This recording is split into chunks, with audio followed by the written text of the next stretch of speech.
Hello student, कल तक अपन ने पढ़ा था कि अपने सिलेबस में क्या क्या चीज़ें हैं और कितने चैप्टर हैं। इन सब के बारे में बेसिक इंट्रोडक्शन ले लिया और किस चैप्टर में अपन को क्या क्या चीज़ें पढ़नी है, ये सारी चीज़ें अपन ने एक बार देख ली थी बेसिक रूप से सारी चीज़ें। अब आज अपन अपने बुक का पहला चैप्टर है मृदा खनिज चट्टानों का अपक्षय एवं मृदा निर्माण, इनके बारे में पढ़ेंगे।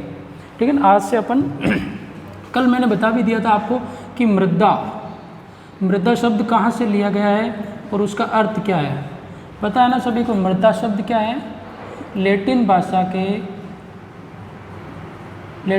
के सोलम शब्द से लिया हुआ है। किस शब्द से? लैटिन भाषा के सोलम शब्द से, जिसका अर्थ क्या होता है? फ्लोर या फर्श। इस शब्द के बारे में तो कल अपन ने जान लिया था कि सोलम शब्द का अर्थ होता है फ्लोर या फर्श, और इस सोलम से ही क्या बना है? मृदा बना है। यहाँ तक अपन ने कल बात कर ली थी। ठीक है।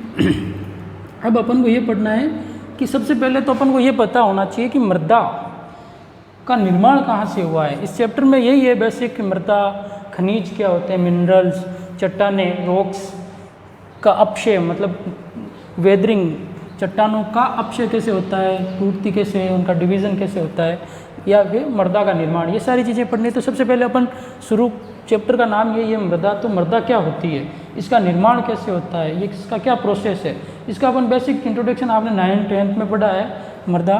फिर भी अपन आपके सिलेबस में 12th में, तो उसके हिसाब से अपन पढ़ लेते हैं कि मृदा का निर्माण क्या होता है। पहली बात तो ये कि मृदा अपन कहेंगे किसको? मृदा जैसे पृथ्वी की सबसे ऊपरी परत है ना, इसको अपन मृदा बोलते हैं। ठीक है, सबसे ऊपर की परत, इसको अपन मृदा बोलते हैं। तो मृदा का निर्माण कैसे हुआ है और किस आकार के, जैसे पृथ्वी की ऊपरी परत पर तो कहीं पे पहाड़ हैं, कहीं पे गड्ढे हैं, तो इसके आधार पर अपन मृदा को किसके अंदर से, मृदा का कण का आकार क्या है, किस आकार के कण को अपन मृदा कह सकते हैं। इसके लिए अपन कुछ वैज्ञानिकों ने बताया है, या फिर एग्रीकल्चर संस्था है USDA, इनके द्वारा बताया गया है कि मृदा उस कण को कहेंगे अपन जिसका साइज 2 mm से छोटा होता है, उसको अपन क्या कहते हैं? मृदा। और मृदा को उसी संस्था ने 3 भागों में बांटा गया कणों के आधार पर। पहला होता है बालू, दूसरा होता है स्लिट, और तीसरा होता है क्ले, या फिर इसको अपन क्या कहते हैं? मृत्तिका। इनको 3 भागों में बांटा गया कणों के आधार। सबसे बड़ा कण बालू कहलाता है, सबसे छोटा कण क्ले कहलाता है, और बीच का बालू से छोटा और क्ले से बड़ा कण क्या कहलाता है? स्लिट कहलाता है। तो कणों के आधार पर, और बालू की साइज क्या होती है? 2 mm से छोटी, और 2 mm से बड़ी साइज के कणों को अपन क्या कहते हैं? कंकड़ पत्थर, है ना। 2 mm से बड़ी साइज के कणों को अपन कंकड़ पत्थर बोलते हैं। तो 2 mm से कम वाले कण होते हैं, उनको अपन क्या कहेंगे? मृदा कहेंगे। अब मृदा का निर्माण कैसे हुआ है, इसके बारे में अपन बात करें तो मृदा का निर्माण हुआ है आपके, सबसे पहले तो मृदा किसके ऊपर है? पृथ्वी। तो अपन को ये पता होना चाहिए पृथ्वी का निर्माण कैसे हुआ है। तो अपन शुरू से पढ़ते आए हैं कि पृथ्वी पर क्या है, कितने ग्रह हैं अपने सौरमंडल में, पृथ्वी किसके चक्कर लगाता है, ये तो अपन को पता ही है। पृथ्वी सूर्य के चक्कर लगाती है, जिससे रात दिन, है ना, दिन रात बनते हैं, ऋतुओं का परिवर्तन होता है, ये सारी चीज़ें अपन को पता है। सिंपल सी बातें, आप 12th क्लास के स्टैंडर्ड से पढ़ रहे हो तो ये सारी चीज़ें आपको पता होनी चाहिए। ठीक है। तो पृथ्वी का निर्माण कैसे हुआ है, इसके बारे में अगर अपन बात करें तो पृथ्वी का निर्माण हुआ है, पृथ्वी क्या है? सूर्य का ही भाग है। ये अपन को कुछ परिकल्पनाएँ हैं, उनके आधार पर पता चलता है कि पृथ्वी किसका भाग है? सूर्य का ही भाग है। और पृथ्वी का निर्माण भी किससे हुआ है? सूर्य से ही हुआ है। तो ऐसा माना जाता है, जैसे सटीक तो अपन बता नहीं सकते, लेकिन जो अपन ने परिकल्पनाओं के आधार पर सुना है, पढ़ा है, इसके आधार पर बताएं तो पृथ्वी की उत्पत्ति हुई है वो 4 से 5 अरब वर्ष पहले हुई है। कितने अरब वर्ष पहले? 4 से 5 अरब वर्षों पहले हुई है, जिसके अंदर इस प्रकार से बताई जाती है कि पहले क्या थी? सूर्य है, सूर्य के पास में कोई उल्का पिंड या फिर कोई पिंड वगैरह कोई पास में आया, जिससे क्या होता? उसके आकर्षण के कारण सूर्य का कुछ भाग उभर कर बाहर आ गया, और उभर कर बाहर आने से वो सूर्य से टूटकर अलग हो गया। सूर्य से अलग होने से ही क्या हुआ? जो अलग होते गए और वो टुकड़ों में बढ़ता गया और इसी प्रकार से सूर्य के जो चारों वो कण आकर्षण के कारण सूर्य के चारों तरफ गति करने लग गए, ठीक है ना। और उन्हीं कणों को अपन क्या, उन्हीं पिंडों को अपन क्या कहने लग गए, ग्रह, है ना। जैसे अभी अपने वर्तमान में 8 ग्रह हैं, जिसके अंदर पृथ्वी भी क्या है, एक ग्रह है, ठीक है ना। तो पृथ्वी का निर्माण किससे हुआ है, सूर्य से हुआ है। तो अभी अपन को पता है कि सूर्य कितना गर्म है, सूर्य कितना गर्म है ना। जैसे अभी अपन देखते हैं कि पृथ्वी से अपन लगभग कितने किलोमीटर, करोड़ों किलोमीटर दूर है, फिर भी अपन को इतनी तेज़ गर्मी लगती है। तो पृथ्वी, सूर्य इतना गर्म है तो पृथ्वी भी उसी का भाग है, तो पृथ्वी भी इतनी गर्म हुई होगी। तो इसको पृथ्वी जो अभी कंडीशन है वो पहले नहीं थी। तो ये धीरे धीरे से अरबों वर्षों से धीरे धीरे जैसे जैसे पृथ्वी सूर्य के चारों तरफ चक्कर लगाती गई, तो पृथ्वी का भाग क्या होता गया, ऊपर का जैसे जैसे उसके हवा वायु के संपर्क में आता गया या घूमते घूमते उसका टेम्परेचर कम होता गया। पहले भी पृथ्वी आग का, गर्म गैस का गोला था, जैसे आग है उसके अंदर, तो पृथ्वी के अंदर भी आग थी। और पृथ्वी की आंतरिक सतह में तो अभी भी आग है ना। तो पृथ्वी की ऊपर की सतह धीरे धीरे ठंडी होती गई, ठंडी होने से उसके ऊपर कहीं पर्वत, ऊबड़ खाबड़ जगह, फिर उसके ऊपर जल मंडल बना, व स्थल मंडल बना। तो इस प्रकार से पृथ्वी का निर्माण हुआ। ये तो अपने बेसिक चीज़ है पहले की। पर मृदा पढ़ रहे हैं अपन को टू द पॉइंट आना है मृदा के ऊपर। तो मृदा, तो पृथ्वी का निर्माण हो गया। फिर पृथ्वी के अंदर, अब पृथ्वी की अगर अपन आंतरिक संरचना की बात करें, तो पृथ्वी को अगर अपन देखें तो पृथ्वी, जैसे ये एक पृथ्वी है, पृथ्वी की आंतरिक संरचना की बात करें अपन, तो पृथ्वी का अगर अनुप्रस्थ काट, जैसे काटना तो संभव नहीं है, लेकिन अगर अपन अनुमान से बात करते हैं, वैज्ञानिकों ने बताया अनुप्रस्थ काट काटते हैं, तो पृथ्वी की आंतरिक संरचना को 3 भागों में बांटा गया है। कितने भागों में, 3 भागों में। सबसे ऊपरी परत को अपन बोलते हैं भूप्रपर्टी, या इंग्लिश में बोलते हैं इसको क्रस्ट, ठीक है। और आंतरिक पत्ते को बोलते हैं मेंटल,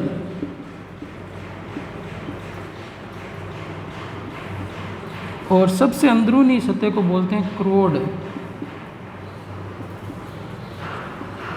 ठीक है ना, क्रोड। ये 3 प्रकार की पृथ्वी की आंतरिक संरचना के अंदर 3 परतें में बांटा गया है। वैसे तो पृथ्वी क्या है, अपन एक मान सकते हैं जैसे प्याज होता है, प्याज के ऊपर जैसे छिलके होते हैं ना, वो छिलकों की तरह पृथ्वी के अंदर परतें बनी हुई है अलग अलग तरह की, ठीक है ना। उसके आधार पर भी अपन समझ सकते हैं कि जैसे प्याज के ऊपर छिलके होते हैं ना अलग अलग प्रकार के, जैसे अपन एक छिलका उतारते हैं और छिलका आ जाता है, तो जैसे वो परतों में डिवाइड होता है, वैसे ही पृथ्वी भी क्या है, परतों में। लेकिन इसको समझने के आधार पर इसको 3 भागों में बांटा गया। सबसे ऊपरी परत को अपन क्या कहते हैं, भूप्रपर्टी, उसके अंदर वाली परत को अपन क्या कहते हैं, मेंटल, और उससे अंदर वाली परत को अपन बोलते हैं क्रोड। इन 3 परतों में बांटा गया है, ठीक है। इन 3 परतों में बांटा गया है। सबसे ऊपरी परत भूप्रपर्टी, और भूप्रपर्टी का ही भाग क्या है, मृदा, सबसे ऊपर की परत भूप्रपर्टी। और अगर इसका अगर अपन त्रिज्या माने, जैसे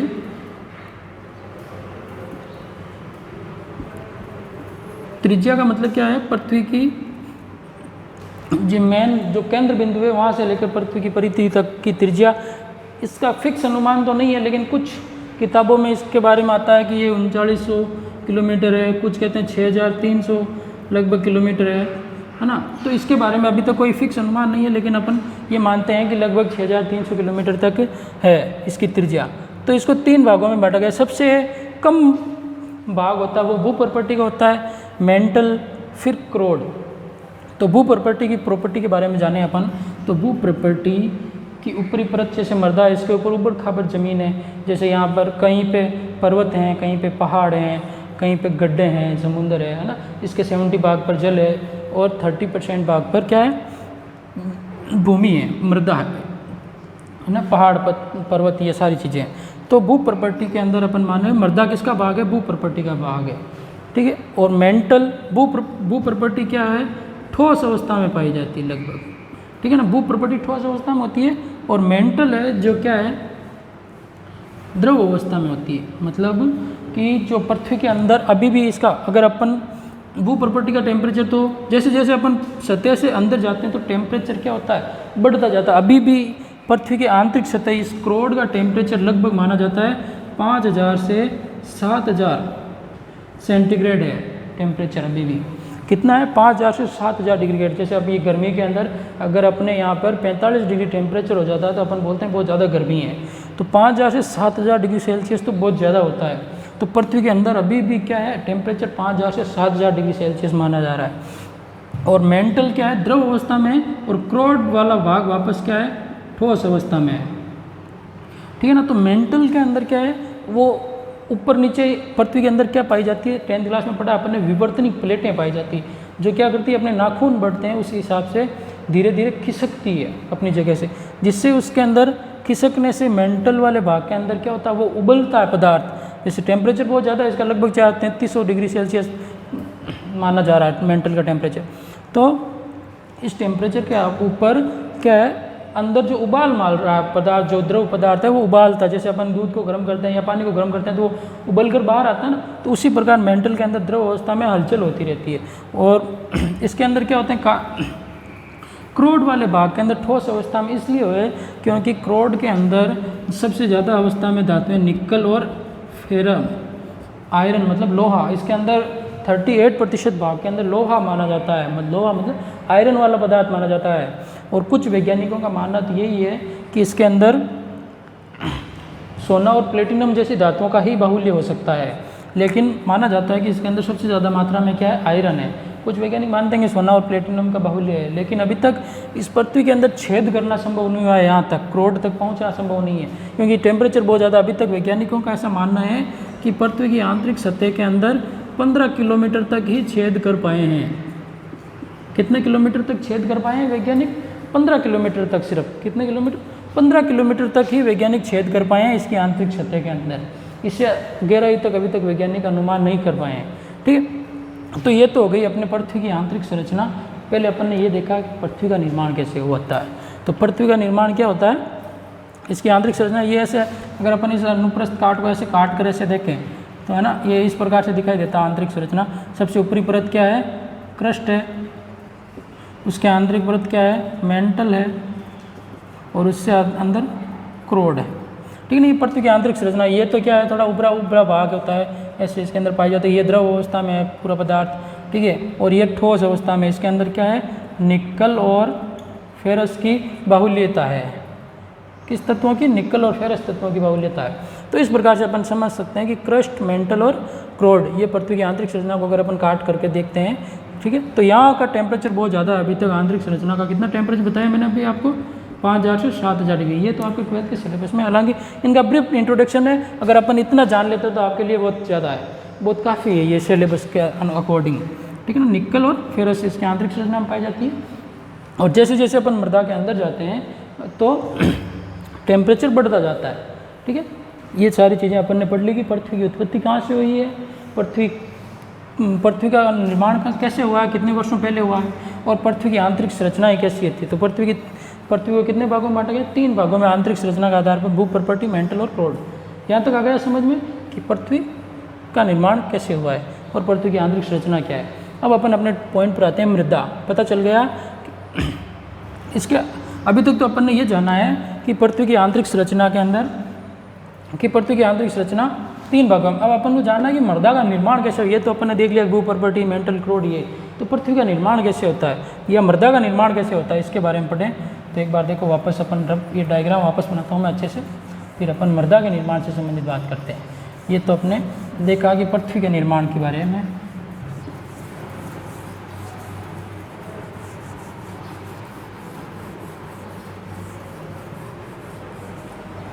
अब देखो, मृदा का निर्माण हुआ है जो अपने इस पृथ्वी के, जैसे मैं वापस डायग्राम बना देता हूँ। ये पृथ्वी थी अपनी आंतरिक संरचना, ये क्रोड में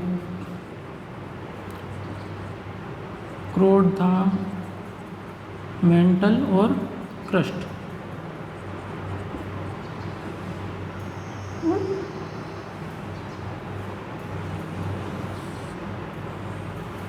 ठीक है, ये ऐसे अपन डायग्राम से समझ सकते हैं रफली।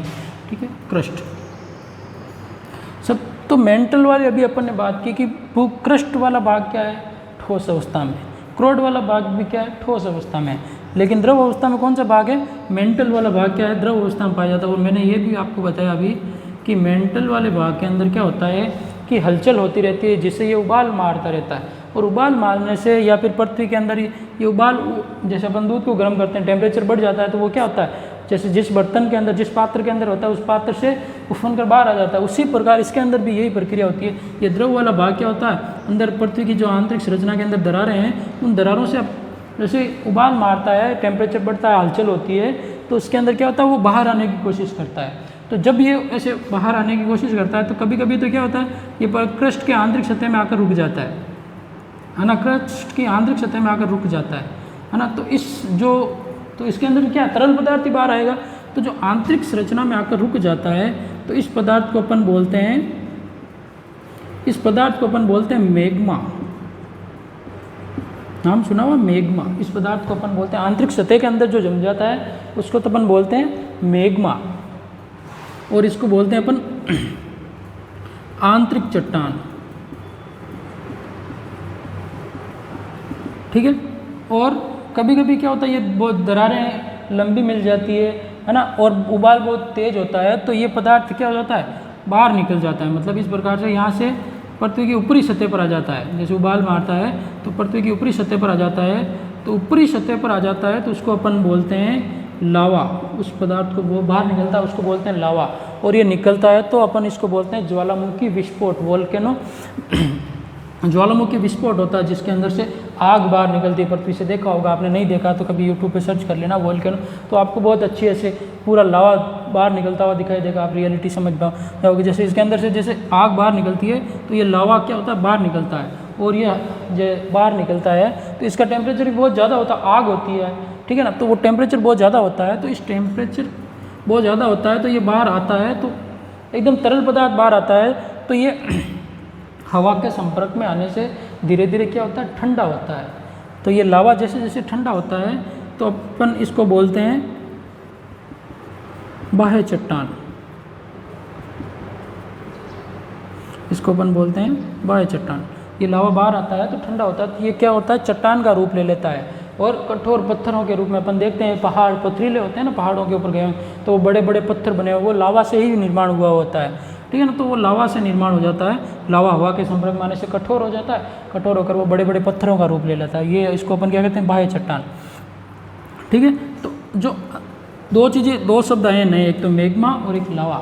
मैग्मा क्या होता है कि मेंटल वाला भाग जब दरारों से बाहर आकर भू प्रॉपर्टी के आंतरिक सतह के अंदर ही रुक जाता है, जमा हो जाता है, तो उसको तो अपन बोलते हैं मैग्मा।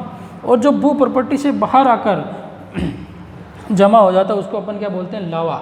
और इससे निर्माण होने वाली चट्टान को अपन बोलते हैं, किससे निर्माण हुआ है, ये किससे निर्माण हुआ है, आग से निर्माण हुआ है। तो इस आग से नाम से ही इस चट्टान का नाम हो गया है आग्नेय चट्टान।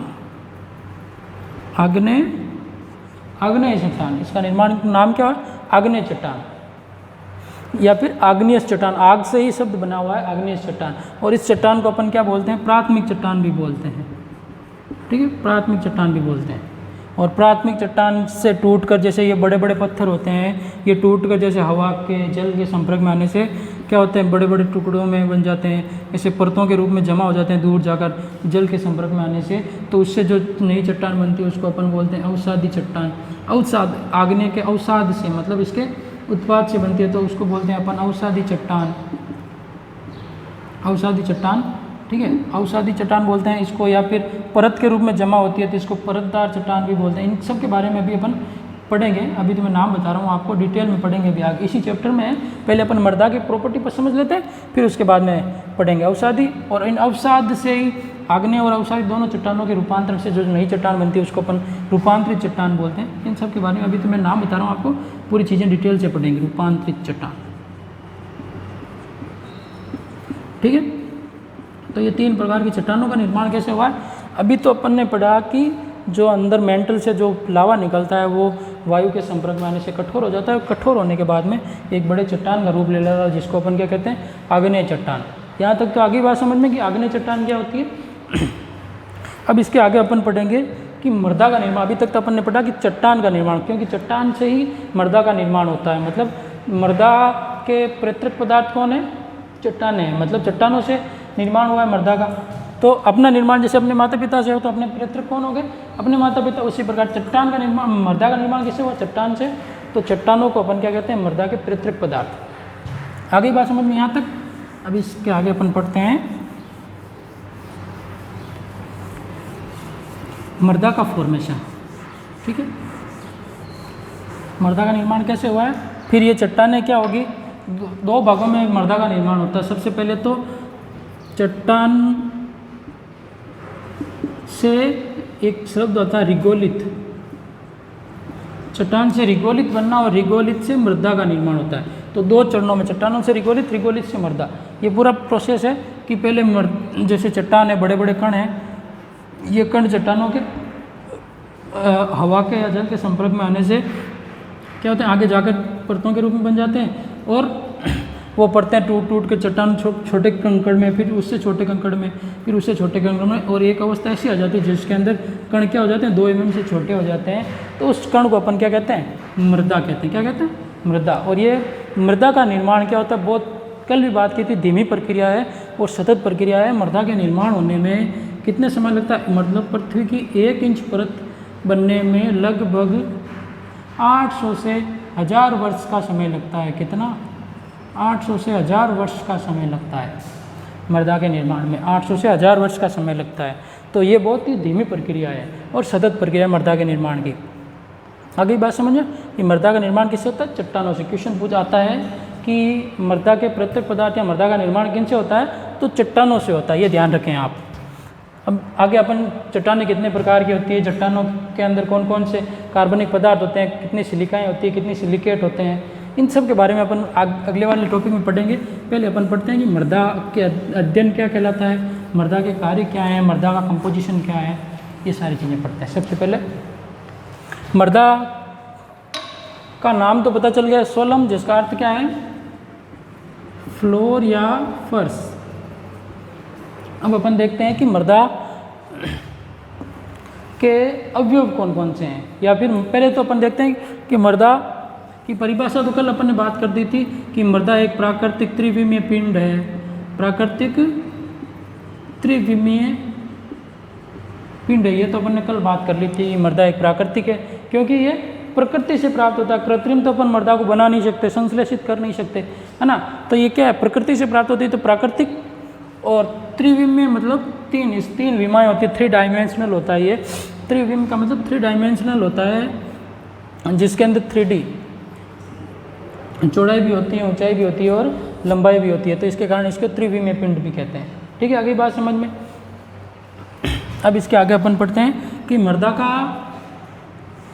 जो अध्ययन है, मृदा का अध्ययन,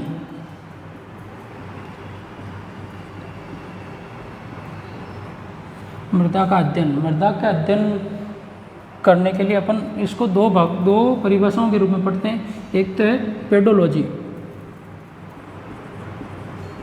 एक तो क्या है, पेडोलॉजी,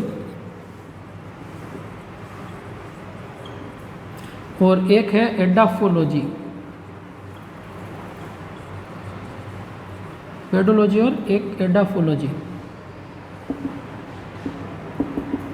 ये 2 परिभाषाएं हैं। पेडोलॉजी मतलब क्या होता है, जिसके अंदर मृदा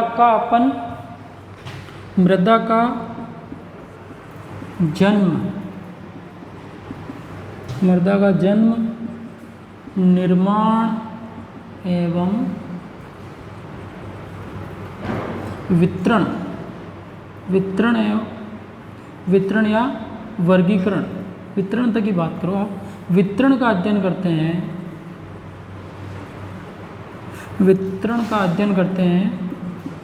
उसको अपन क्या कहते हैं, मृदा के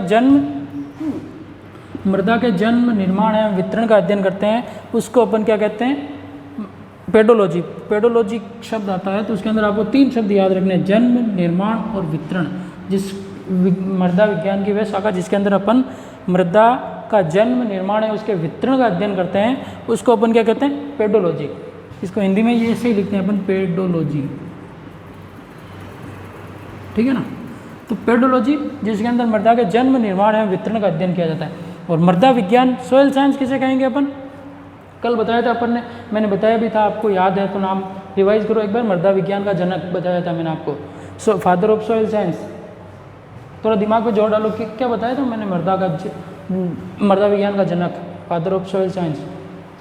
याद आया कुछ, वी डोकुचेव। क्या बताया था, वी डोकुचेव। जिसको मैंने बताया था आपको मृदा विज्ञान का जनक है, फादर ऑफ सॉइल साइंस। और एग्रीकल्चर की वह शाखा जिसके अंदर अपन मृदा विज्ञान का अध्ययन करते मृदा का अध्ययन करते हैं तो वो क्या कहलाती है? मृदा विज्ञान का मृदा का अध्ययन करते हैं तो वो मृदा विज्ञान सॉइल साइंस कहलाती है, ठीक है ना। और इसका जनक किसे कहते हैं अपन? वीवी डोकुचिया को। ये तो गई पेडोलॉजी। पेडोलॉजी में क्या याद रखना आपको? जन्म, निर्माण एवं वितरण का अध्ययन करते हैं, उसको अपन क्या कहते हैं? पेडोलॉजी। और एक दूसरा शब्द आता है एडाफोलॉजी। एडाफोलॉजी क्या होता है? एडाफोलॉजी के अंदर मृदा का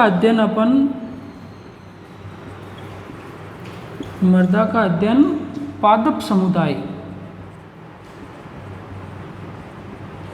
मृदा का अध्ययन पादप समुदाय के दृष्टिकोण से करते हैं, पादप समुदाय के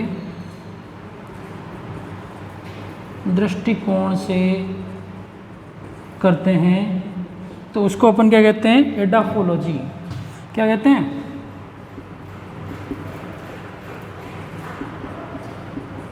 एडाफोलॉजी। मतलब मृदा का अध्ययन पादप समुदाय के दृष्टिकोण से करते हैं तो उसको अपन क्या कहते हैं? एडाफोलॉजी।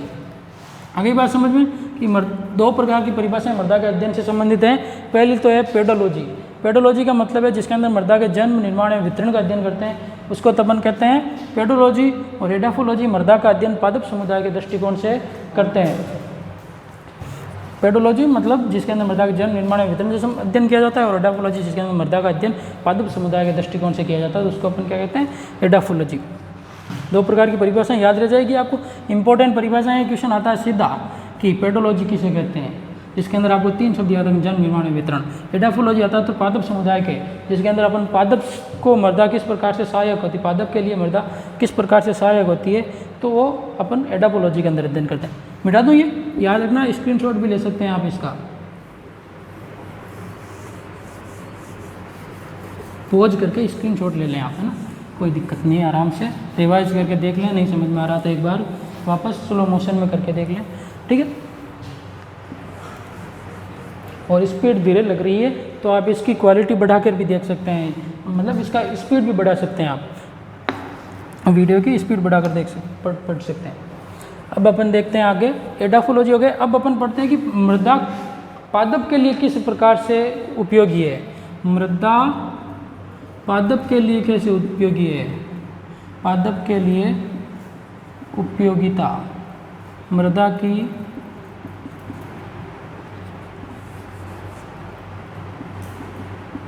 पादप के लिए उपयोगिता, मृदा की पादप के लिए उपयोगिता मतलब मृदा पादप के लिए कैसे उपयोगी है, मतलब पादप को किस प्रकार से मृदा संवर्धन प्रदान करती है, पादप को किस प्रकार से वृद्धि करने में सहायक है। तो सबसे पहले मृदा क्या करती है, पादप को पहला तत्व है जल, या फिर पादप को आवश्यक पोषक तत्व प्रदान करती है, आवश्यक पोषक तत्व प्रदान करती है। आवश्यक पोषक तत्वों के बारे में तो कल बात की थी अपन ने कि पोषक तत्व क्या होते हैं, 2 प्रकार के होते हैं, वृत्त मात्रिक पोषक तत्व और सूक्ष्म मात्रिक पोषक तत्व, है ना। वृत्त मात्रिक जिसके अंदर क्या होते हैं, जिनकी मात्रा, याद करो कल क्या बताया था मैंने, जिसकी वृत्त मात्रिक पोषक तत्व, वृत्त मात्रिक पोषक तत्व जिसकी मात्रा क्या होती है, ज़्यादा चाहिए होती है, उसको अपन वृत्त मात्रिक पोषक तत्व। और दूसरा पढ़ा था अपन ने सूक्ष्म मात्रिक तत्व, नाम से पता चलता है। सूक्ष्म का मतलब क्या होता है, जिसकी मात्रा अपन को सूक्ष्म चाहिए, कम चाहिए होती है, उसको अपन सूक्ष्म मात्रिक पोषक तत्व कहते हैं। ज़्यादा चाहिए होती है तो वृत्त मात्रिक, सूक्ष्म चाहिए, कम चाहिए होती है तो सूक्ष्म मात्रिक। वृत्त मात्रिक पोषक तत्व कल मैंने बताया भी था आपको, 9 तत्व होते हैं, उनकी ट्रिक भी बताई थी याद रखने की। कौन कौन सी, कौन, पीके से कार मांगे, मतलब वृत्त मात्रिक पोषक तत्व कौन से हैं, C carbon, hydrogen, oxygen, nitrogen, P का मतलब फॉस्फोरस, के का मतलब पोटेशियम। पोटेशियम का प्रतीक चिन्ह के क्यों है, पता है ना आपको, 8th क्लास में पढ़ा है, क्योंकि पोटेशियम का लैटिन भाषा में नाम क्या है, केलियम होता है ना। कौन पीके से कार मांगे, ठीक है ना। ये आपके हो गए कितने, 9 प्रकार के पोषक तत्व। कल मैंने शायद आपको 8 लिख दिए थे, बताया, बोले थे 9, लेकिन लिखने में हाइड्रोजन को भूल गया था। अब देख लें एक बार, है ना। कौन पीके से कार मांगे, कौन, carbon, hydrogen, oxygen, nitrogen, phosphorus, potassium, calcium, sulphur और मैग्नीशियम, ये आपके 9 प्रकार के पोषक तत्व। और आवश्यक पोषक तत्व चाहिए होते हैं पादप को आवश्यक पोषक तत्व उपलब्ध करवाते हैं। इसके अलावा खूब सारे सूक्ष्म मात्रिक तत्वों के अंदर मोलिब्डेनम है, जिंक है, कैल्शियम तो हो गया, मोलिब्डेनम से जिंक, कैल्शियम, फास्फोरस, खूब सारे तत्व होते हैं जिनको अपन क्या करते हैं, पादप के लिए जो आवश्यक होते हैं सूक्ष्म अवस्था में, उनका अध्ययन भी करते हैं। ठीक है, पहला पादप के लिए उपयोगिता क्या है, आवश्यक पोषक तत्व उपलब्ध करवाना। दूसरा है पादप को जल उपलब्ध करवाती है, वाटर सबसे इंपॉर्टेंट है। पादप के लिए क्या चाहिए होता है, जल। जो मृदा क्या करती है, जैसे अपन जल देते हैं तो अपन जड़ों में डालते हैं, तो वो मिट्टी उस जल को सोख लेती है, फिर वो धीरे धीरे जड़ों को क्या करती है, प्रदान करती है, जिससे जड़ें क्या करती है, उनके अंदर जो टिश्यू होते हैं वो टिश्यू पादप के विभिन्न भागों तक जल का वितरण करती है। और जल से ही पादप की वृद्धि होती है। अगर जल पादप को उपयुक्त मतलब बराबर मात्रा में नहीं मिलेगा तो पादप के अंदर क्या हो जाएगी, वृद्धि रुक जाएगी, उसकी कोशिकाओं में डिवीजन होना बंद हो जाएगा, है ना। कोशिका विभाजन नहीं होगा तो पादप की वृद्धि नहीं होगी, और वृद्धि रुक जाएगी तो पादप वहीं पे भी क्या हो जाएगा, समाप्त हो जाएगा। तो दूसरा क्या है, पादप को जल प्रदान करती है। अगली बात समझ में, दूसरा तत्व क्या प्रदान करती है, पादप को जल प्रदान करती है। फिर उसके बाद में आता है आपके तीसरा है, पादप को ऑक्सीजन प्रदान करती है। जो ऑक्सीजन क्या काम आती है, सबसे इंपॉर्टेंट ऑक्सीजन प्रदान करती है। ऑक्सीजन क्या करती है, पादप में शोषण के लिए उपयोगी होती है। पादप के अंदर किस में उपयोगी है, श्वसन करने में, श्वसन के लिए हमेशा ऑक्सीजन ही काम आती है। कार्बन डाइऑक्साइड पादप ग्रहण करते हैं, CO2 ग्रहण करते हैं, तो वो किसके अंदर, प्रकाश संश्लेषण में, फोटोसिंथेसिस में काम आती है। लेकिन ऑक्सीजन क्या है, पादप के श्वसन में सहायक होती है। पादप या फिर जंतु सभी सजीवों में श्वसन के लिए कौन सी गैस चाहिए होती है, ऑक्सीजन ही उपयोगी है। और कार्बन डाइऑक्साइड तो पादप के अंदर क्या करती है, फोटोसिंथेसिस की क्रिया में, जिसके द्वारा पादप अपना भोजन बनाते हैं, पढ़ते हैं ना अपन, जिसके के अंदर पादप अपना भोजन का निर्माण करते हैं फोटोसिंथेसिस की क्रिया के द्वारा, तो उसके अंदर कार्बन डाइऑक्साइड जरूरी होती है, CO2, लेकिन श्वसन के लिए तो ऑक्सीजन ही आवश्यक है। अगली बात में तीसरा कार्य और लास्ट है, चौथा आपके यांत्रिक आधार प्रदान करती है। यांत्रिक आधार, यांत्रिक आधार का मतलब क्या होता है कि पादप को सीधा खड़ा रखने में मृदा कार्य करती है। मतलब पादप जैसे सीधा खड़ा रहता है मिट्टी के अंदर, जैसे कहीं कहीं देखते हैं अपन पादप की यूकेलिप्स है, खूब सबसे लंबा पादप है ना, तो उनकी लंबाई होती है 100 मीटर 50 मीटर, है ना। तो इस प्रकार से जो पादप को सीधा खड़ा करने में कौन आधार प्रदान करती है, मृदा प्रदान करती है। यांत्रिक आधार, जैसे तेज हवा चलती है, आंधी चलती है, तो वो जड़ें क्या होती है, मिट्टी, उन जड़ों को मिट्टी बांधे रखती है, जिससे क्या होती है, वो पादप अपनी जगह पर स्थिर खड़ा रहे। यांत्रिक आधार प्रदान करती है और पादप को सीधा खड़ा रखने में सहायक होती है। तो आगे बात समझ में, तो पादप के लिए मृदा की क्या उपयोगिता है, आवश्यक पोषक तत्व प्रदान करती है। दूसरा जल प्रदान करती है, ऑक्सीजन जो उसके श्वसन में सहायक होती है, किसके अंदर, श्वसन, रेस्पायरेशन में सहायक होती है, तो श्वसन में सहायक होती है। और यांत्रिक आधार मतलब पादप को सीधा खड़ा रखने में, पादप की जड़ें को पकड़े बांधे हुए रखने में। तो ये हो गई अपने, आज तक अपन ने क्या पढ़ा, आज अपन ने एक बार वापस 5 मिनट में वापस रिवाइज करते हैं, फिर उससे आगे कल पढ़ेंगे। तो सबसे पहले अपन ने पढ़ा कि मृदा, वो तो अपन ने कल ही पढ़ा था कि मृदा का निर्माण क्या है, लैटिन भाषा के शब्द सोलम से हुआ है। फिर अपन ने पढ़ा कि मृदा का निर्माण कैसे होता है। तो मृदा का निर्माण कहाँ पर, पृथ्वी की ऊपरी परत है, पृथ्वी की ऊपरी परत में मृदा पाई जाती है। तो पहले अपन को ये पता होना चाहिए कि पृथ्वी का निर्माण कैसे हुआ है। तो ये अपन ने बात की कि पृथ्वी सूर्य का भाग है, शॉर्ट में, कि पृथ्वी सूर्य का भाग है और सूर्य से अलग होकर पृथ्वी का निर्माण हुआ, और अरबों वर्ष लगे उसको, धीरे धीरे ठंडी होती गई और धीरे धीरे पृथ्वी के ऊपर जल थल का निर्माण होता गया। फिर उसके बाद में अपन ने देखा कि पृथ्वी के आंतरिक संरचना के अंदर 3 भाग होते हैं। आंतरिक संरचना के 3 भाग कौन कौन से, भूप्रपर्टी, मेंटल और लास्ट क्या पढ़ा था, क्रोड। ये पृथ्वी के 3 भाग पढ़े, भूप्रपर्टी, मेंटल और क्रोड। फिर उसके बाद में अपन ने देखा कि मेंटल द्रव अवस्था में होती है, तो उससे जो लावा बाहर निकलता है वो हवा के संपर्क में आकर कठोर होने के बाद में चट्टान बनती है, और चट्टान से ही क्या हुआ है, चट्टानों के ही अपक्षय से क्या होता है, मृदा का निर्माण होता है। और फिर मृदा के अंदर अपन ने 2 प्रकार की मृदा के अध्ययन से संबंधित 2 परिभाषाएं पढ़ी। कौन सी, एक तो पेडोलॉजी, जिसके अंदर मृदा के जन्म, निर्माण एवं वितरण से संबंधित अध्ययन करते हैं, और दूसरी अपन ने पढ़ी है एडाफोलॉजी। एडाफोलॉजी क्या होती है, जिसके अंदर मृदा का पादप समुदाय से संबंधित अध्ययन किया जाता है, तो वो एडाफोलॉजी। उसके बाद में अपन ने पढ़ा कि मृदा की पादप के लिए क्या उपयोगिता है। तो पहली उपयोगिता आवश्यक पोषक तत्व उपलब्ध करवाती है, दूसरी जल उपलब्ध करवाती है, तीसरी ऑक्सीजन उपलब्ध करवाती है, और चौथा यांत्रिक आधार पर उपलब्ध करती है। ठीक है, गुड लक, कल पढ़ेंगे इससे आगे।